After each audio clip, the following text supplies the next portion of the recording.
যশোরে আজ দেশের অন্যতম শীতল দিন কেটেছে। সর্বনিম্ন তাপমাত্রা রেকর্ড করা হয়েছে 7.8 ডিগ্রি সেলসিয়াস।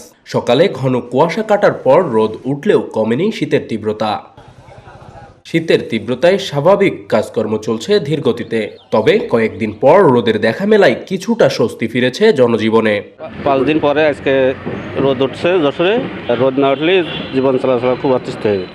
4-5 দিন পরে যশোরে রোদ উঠছে, তবে রোদ উঠলেও সেই ঠান্ডার মতনই আছে।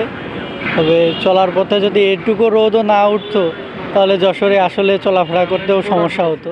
রোদ উঠলে ঠান্ডা কমেনি, যত বেলা বয়ে যাচ্ছে ততই আপনার ঠান্ডা বেশি পড়ছে।